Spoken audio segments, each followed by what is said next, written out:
The number of kidnapping cases reported to authorities more than doubled compared to the comparative period last year. Most cases took place in Gauteng and were hijacking, robbery and rape related. Well, let's get some reaction to these latest figures now. I'm joined by Ntebaleng Morake, Programs Manager for the Social Justice Coalition. Ntebaleng, good afternoon. Just an overriding reaction first from you when you heard the numbers, the stats. I mean, it's like every metric that the police are tracking for us is just gone up and up.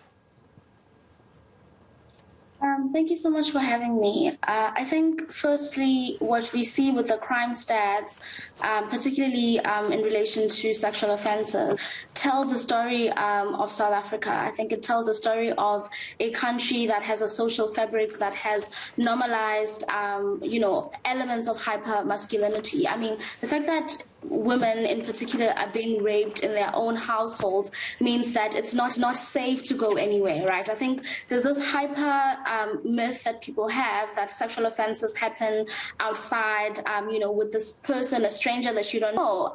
And I think it's more than anything shows us that we need to be having a different conversation about sexual offenses. We need to be having a conversation that really is located within a structural lens, right? Because if we're going to have the conversation through an interpersonal lens that this person has, murdered or raped this person only without locating it within a structural analysis, then we fail ourselves and we keep having these conversations and nothing actually ever changes.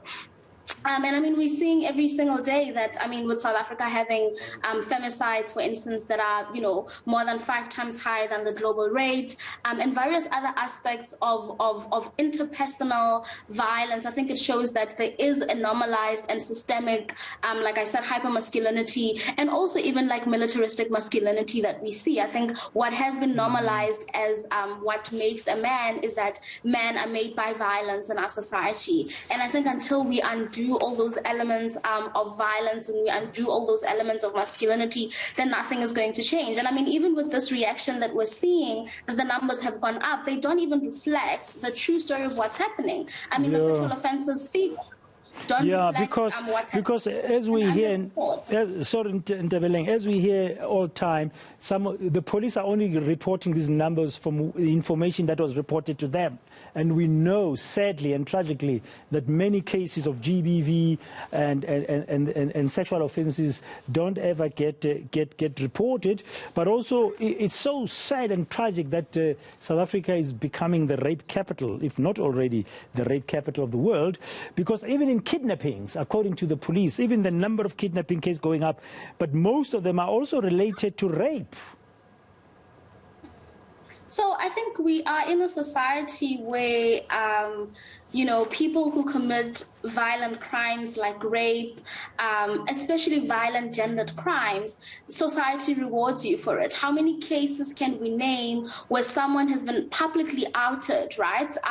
Be it in a court platform, be it in a social platform, but they still go on to occupy very senior roles in society. So I think we are in a society where there actually is no moral, I'd say, there's no social consequences to violence committed towards women. There's no social consequences to violence.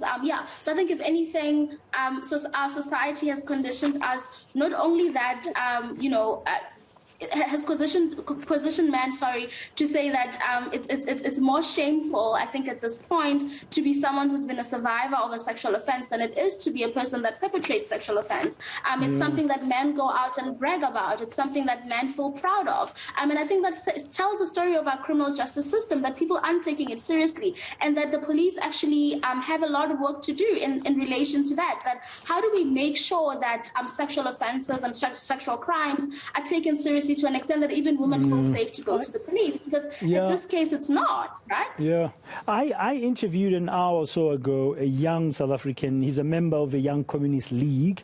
They are part of the Progressive Youth Alliance. And he said part of the problems that they see as he's a young man is that South Africa is deeply patriarchal, number one. And because most of these attacks on women are happening from people that were supposed to love and protect them in the homes, but as you said, then you're not safe anywhere. And the police can't be in each and every household in the country. What's your view? How can we begin to make a dent slowly or drastically against the GBV? I think GBV and the violence that we see on women shouldn't be something that we only discuss when the crime stats are out, or something that we only discuss when it's Women's Month, and things that we consider that we need to be having these conversations. The conversation on GBV should be happening in different elements of our society, because that's where it happens, right? It doesn't only happen in August. It doesn't happen only when Begitsele releases the crime stats. It happens in everyday situations. It needs to be happening in corporate spaces. It needs to be happening in civic organizations, in schools. Because actually that's where we see these things. The SJC, for instance, conducted a research report that basically showed that the perpetrators of sexual violence, particularly in Cape Town, in the Cape Flats in particular, are being younger and younger every single year. So the people who are committing this violence every year, they just sort of keep getting younger. And we need to be asking ourselves then what's happening, right? What's happening around the socializations of what it means to be a man? Because one thing to note is that in each society, there are social conditions that say to people, these are markers of manhood and masculinity. And I think, sadly, because of our history of a very violent past and a normalization of the violence in our society, I think violence has now become a marker of masculinity. We see young men bragging. I mean, there was a case of Kumalo versus State, I think a couple of years ago, who, after murdering someone, went on social media, on Facebook in particular, and basically said that I killed her, right? And he was proud of that. And we've got so many elements and cases like that where men actually don't feel that, and I think it reflects to what you were saying, that it reflects a pattern and a characteristic of a society, of a society that has a violent and patriarchal culture, that things like that are things to be proud of, and things like that are things to showcase, right, and not be ashamed of. And hence the CEO of Soul City Institute, when I spoke to her for her reaction to the crime stats about 2 hours ago, said she's not surprised. The numbers are shocking. The numbers keep on going up. She's not surprised because we are endemically a society now that is practicing daily, hourly, every minute violence against our women. Yeah, absolutely. I agree with her. I think that I think what tends to happen, and this is something that we need to revisit because it's actually quite problematic, what tends to happen is every time there's a case, right, a young girl gets murdered, a woman gets raped, a femicide case happens, is we talk about it like these are incidences, right? So we talk about femicide, we talk about sexual violence like these are very rare incidences and not things that are part and parcel of our society. We need to be talking about femicide, we need to be talking about sexual violence, we need to be talking about gender-based violence as a thing that is so engraved in our society. And I think until we do that, we're not going to see these conversations moving forward. We're not going to be seeing men changing their behavior.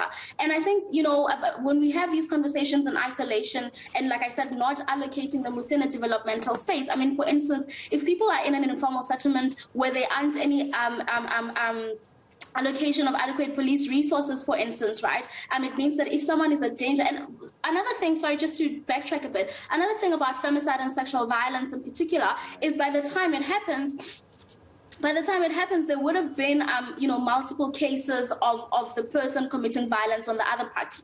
And if we don't have adequate police resources and communities where people are, or various like structural infrastructure that support for justice to happen, then we're not going to see justice been happening. So it's not even just on the hands of the police, which I think we need to be holding them accountable. But I think it's an interlocked it's an interlocked thing that we need to be allocating through various other aspects of a society so we can see these changes. We can't have this conversation in isolation of the various, for instance, youth unemployment that is happening in our country that makes it possible for young men, for instance, to be recruited in gang culture, and we see sort of these levels of like high rise of violence. So I think we need to be locating this conversation in multiple other layers of society, and to say that yes, South Africa does have a patriarchal culture, and until we undo that patriarchal culture, we also need to be undoing other elements that make it possible. So I think that's it. Yeah, and as we finish, I don't expect you to respond because we ran out of time, but as you were saying that, I was thinking, who says a patriarchal culture must be violent? Thank you very much, Ntebaleng Morake. I mean, there's no need for that violence at all. We keep on using that as an excuse. She's, of course, the programs manager for Social Justice Coalition. Yes, we are a patriarchal country, but does it therefore mean that because we are a patriarchal country, that must go hand in hand with violence? Why can't it go hand in hand, whether you agree with it or not, with protection, with caring, with loving? Just a question I'm posing out there as we unpack these horrific crime stats again that the Minister of Police released a little bit earlier.